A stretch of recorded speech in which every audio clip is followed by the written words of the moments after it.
Hey everyone, I am Davey. I'm into all things creative, and today we're going to be turning this McFarlane Toys action figure into this. So let's get started.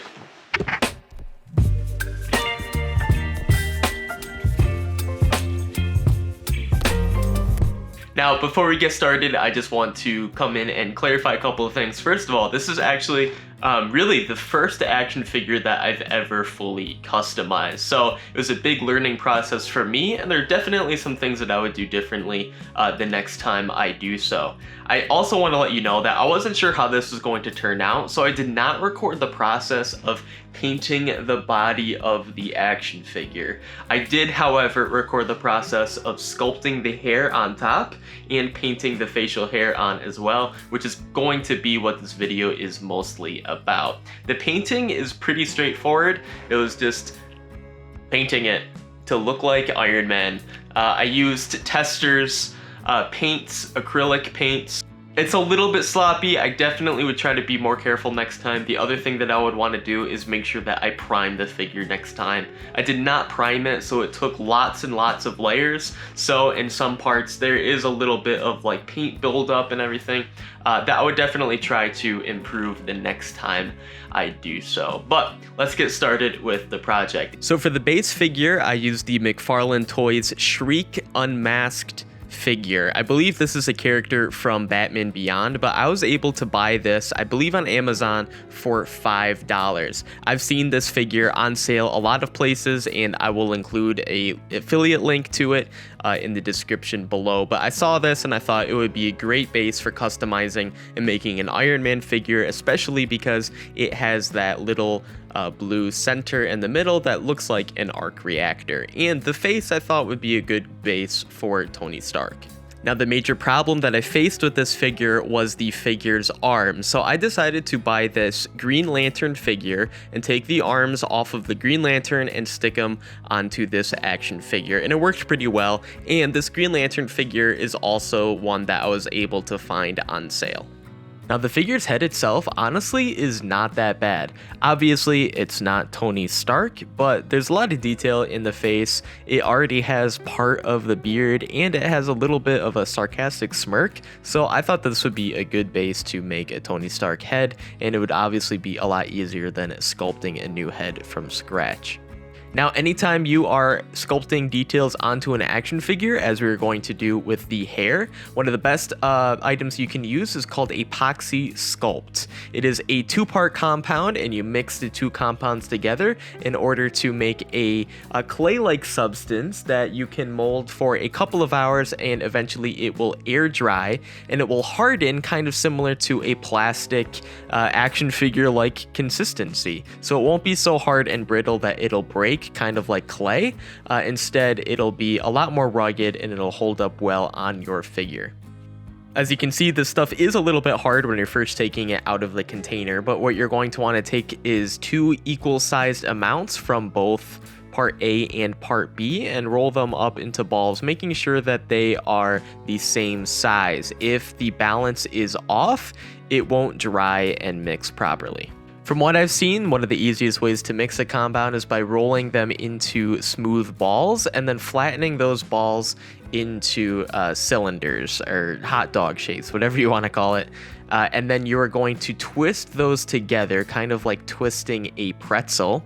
And then you can fold that and then mix that together. And you're just going to want to repeat that process several times until you have a consistency that's all the same color. You're not really seeing a lot of streaks throughout it. It's just a very, very light gray color.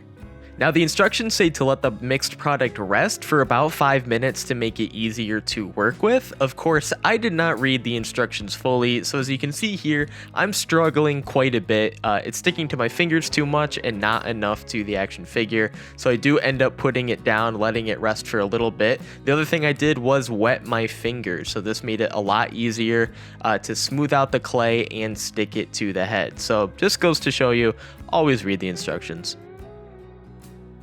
Now at this point, I've pretty much put a base layer of the putty all over the hairline, and now I'm just adding in extra details. I've looked at lots of reference pictures for Tony Stark and his hair.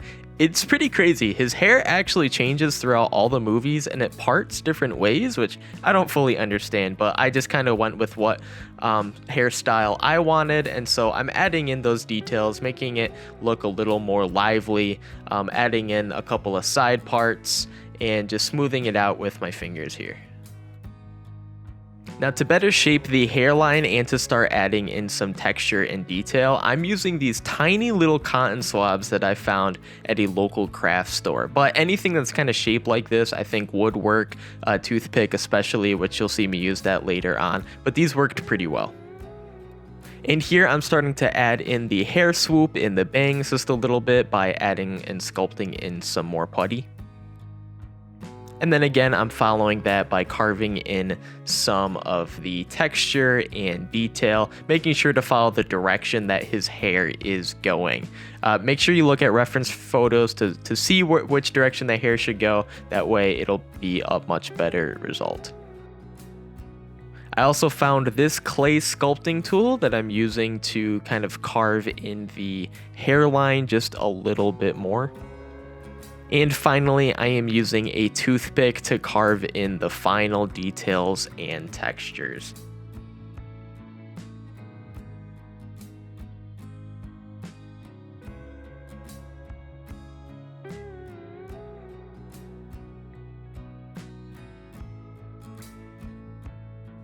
And once you're happy with the way your sculpt looks, you're going to want to let it rest for 24 hours. Now, it stays moldable for a couple of hours, but in order to let it dry and cure completely, you are going to want to leave it alone for 24 hours. And 24 hours later, this is what we are left with. I did go ahead and give this a quick wash so that if there's any dust or little tiny particles sticking to it, it'll help get rid of that. But I'm pretty happy with the result. And of course, the next step is going to be to paint it black. For this, I decided to use Tester's flat black acrylic paint. It's worked pretty well in similar projects, so I thought it might work well here. And I'm pretty happy with the end result. If you want, you can go ahead, if you're doing Tony Stark like I am, add a little bit of brown to it, but I decided to keep it simple and just paint it black.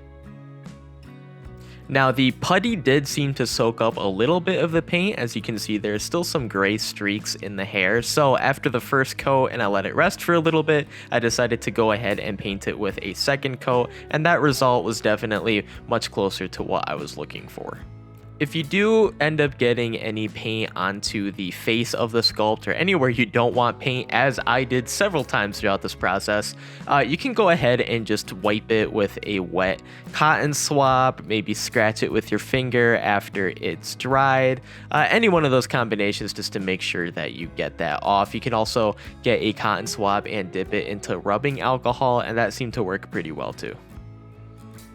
Now with the hair done and complete, it is time to move on to the facial hair. And I'll be honest, I was very nervous about this. Although I am a professional artist, I do not have a steady hand. So tiny detail work like this makes me very nervous. I initially tried to get a very fine point brush and work with the Tester's black paint again, but the paint was just a little bit too thin, and I decided to go with another method. Because I am much better at drawing than I am at painting, I decided to go with these acrylic black markers, and they definitely paint on a bit thicker. I had a much better result with this. Again, I could have maybe paid a little bit more attention to the detail, but with my shaky hand and my nerves, I think the result is pretty good. Now here is a better look at the final result, and it's funny, although the black paint says it is a flat black, there definitely is some gloss to it, but that's okay because this is not the final step.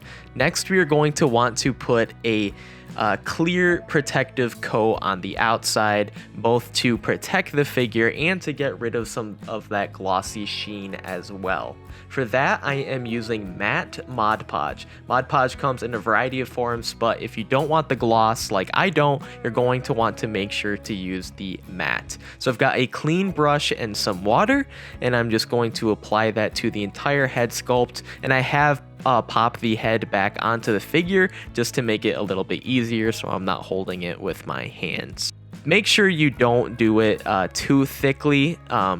I did dip this in water a couple of times to get it more thin. While it does dry clear, you don't really want any obvious goops and thick residue left onto the figure. I accidentally did that on the body in several places, and I wanted to make sure that I didn't have that result on the head.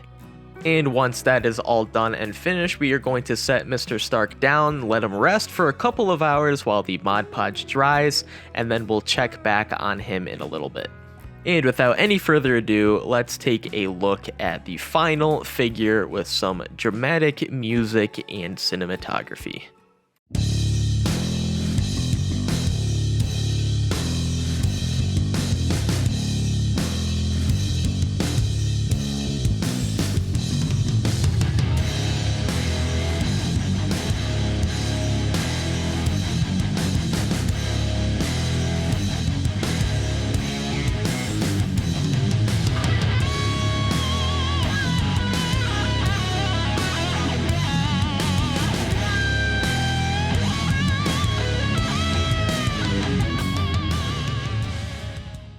Hope you enjoyed that video. Again, I really would appreciate a like, a comment, and a subscription if you want to see more creative content like that. I'll definitely be customizing other action figures in the future and doing a wide variety of other creative projects as well. So I'll see you around.